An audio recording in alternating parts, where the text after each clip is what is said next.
हो, थंबनेलवरील तुम्ही आता जी काही माहिती वाचलेली आहे ती अगदी योग्य आहे, बरोबर आहे. आता 20 लाखापर्यंतच्या कर्जासाठी तुम्हाला कोलॅटरल सिक्युरिटी द्यायची गरज नाही. नुकतंच आर-बी-आयने 6 फेब्रुवारी 2026 रोजी एक नोटिफिकेशन जाहीर केलं आणि या नोटिफिकेशननुसार बँकांना मॅन्डेट केलेलं आहे, म्हणजे त्यांना बंधनकारक केलेलं आहे की ते आता मायक्रो आणि स्मॉल एंटरप्राइजेसच्या 20 लाखापर्यंतच्या कर्जासाठी कुठल्याही प्रकारची कोलॅटरल सिक्युरिटी घेऊ शकत नाही. हा नियम आर-बी-आयने सर्व बँकांना बंधनकारक केलेला आहे. म्हणजे त्यांची इच्छा असून सुद्धा किंवा स्वतः समोरचा व्यक्ती कोलॅटरल द्यायला तयार असेल तरी सुद्धा बँका 20 लाखापर्यंतच्या कर्जासाठी कोलॅटरल सिक्युरिटी घेऊ शकत नाही. आता हे नोटिफिकेशन काय आहे, याची अंमलबजावणी कधीपासून होईल आणि बाबतीत नियम काय आहेत, या सगळ्या गोष्टी आपण आजच्या व्हिडिओच्या माध्यमातून समजून घेऊयात. तर मग चला सुरुवात करूयात.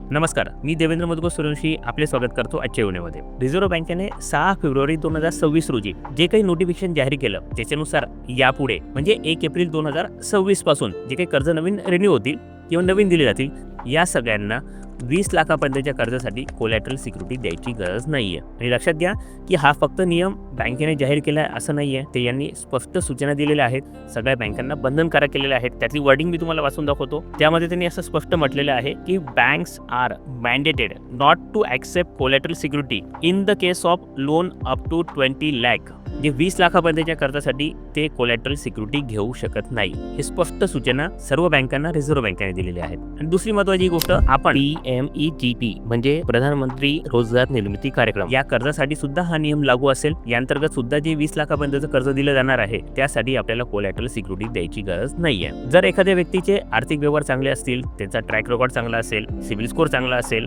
या सगळ्या गोष्टी व्यवस्थित असतील तर अशा वेळी बँक 25 लाखापर्यंतच्या कर्जासाठी सुद्धा कोलॅटरल सिक्युरिटी न घेता ते कर्ज देऊ शकते. अशा स्पष्ट सूचना रिझर्व्ह बँकेने दिलेल्या आहेत. परंतु यामध्ये त्यांनी एक ॲडिशनल इन्फॉर्मेशन दिलेली आहे की जर जो काही अर्जदार आहे, ॲप्लिकंट आहे, त्याच्या स्वेच्छेने, त्याच्या स्वतःच्या इच्छेने तो बँकेला या कर्जापोटी सोनं किंवा चांदी तारण ठेवू शकतो. त्या कर्जदाराने सोनं किंवा तारण त्यांच्याकडे गहाण ठेवावं यासाठी ते बंधनकारक करू शकत नाही. जर त्या व्यक्तीची स्वतःची इच्छा असेल तर तो बँकेकडे सोनं किंवा तारण गहाण ठेवू शकतो. अशा वेळी त्याला ते कर्ज मिळू शकतं. म्हणजे आता यापुढे 20 लाखापर्यंतच्या कर्जासाठी बँकेला कोलॅटरल सिक्युरिटी मायक्रो आणि स्मॉल एंटरप्राइजेसला द्यायची गरज नाहीये. लक्षात घ्या, या अंतर्गत कुठल्या प्रकारची कर्ज कव्हर होतील की ज्या अंतर्गत कोणी नवउद्योजक स्वतःचा नवीन व्यवसाय सुरू करतोय, एखादं मॅन्युफॅक्चरिंग युनिट सुरू करतो आहे, जे मायक्रो आणि स्मॉल एंटरप्राइजेस आहेत अशांसाठीच्या कर्जासाठीच हा नियम लागू आहे.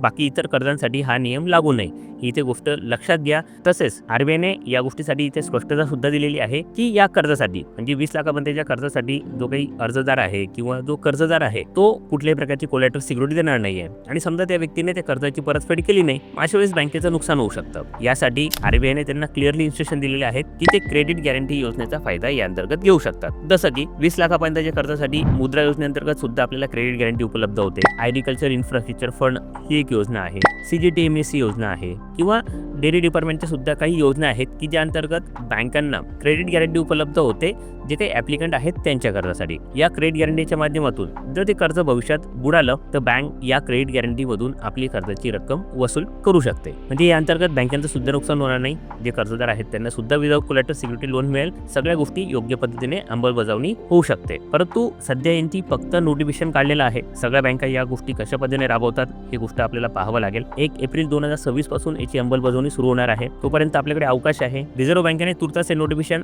सगळ्या बँकांच्या हेड ऑफिसला पाठवलं असेल. तिथून त्याच्या गाईडलाईन्स या सर्व ब्रांचेस पर्यंत पोहोचतील आणि त्याची अंमलबजावणी कशी होते हे सगळं आपण पाहू शकतो. तुर्तास तरी हे जे काही नोटिफिकेशन आहे हे डिस्क्रिप्शन बॉक्समध्ये याची लिंक दिलेली आहे. तुम्ही तिथून ते डाउनलोड करू शकता, पाहू शकता. आपल्याकडे याची कॉपी सांभाळून ठेवा. जेव्हा बँकेत तुम्ही कर्ज मागण्यासाठी जाल आणि बँक कर्ज द्यायला तयार नसेल तर अशा वेळी हे नोटिफिकेशन आपण त्यांना दाखवू शकतो. आजच्या व्हिडिओमध्ये एवढंच. या व्हिडिओची माहिती तुम्हाला आवडली असल्यास, उपयुक्त वाटली असल्यास या व्हिडिओला लाईक करा. जास्तीत जास्त लोकांपर्यंत हा व्हिडिओ शेअर करा जेणेकरून त्यांना सुद्धा 20 लाखापर्यंतच्या कर्जासाठी कोलॅटरल सिक्युरिटी द्यायची गरज नाही याची माहिती होईल. आणि अशाच पद्धतीने उद्योग व्यवसाय संदर्भात व्हिडिओज पाहण्यासाठी आमचे चॅनल सबस्क्राईब पण करा. बेल आयकॉन पण दाबा जेणेकरून आम्ही कुठलाही व्हिडिओ अपलोड केल्यास त्याचं नोटिफिकेशन तुम्हाला लगेच मिळेल. आपण हा व्हिडिओ पूर्ण पाहिलात यासाठी धन्यवाद.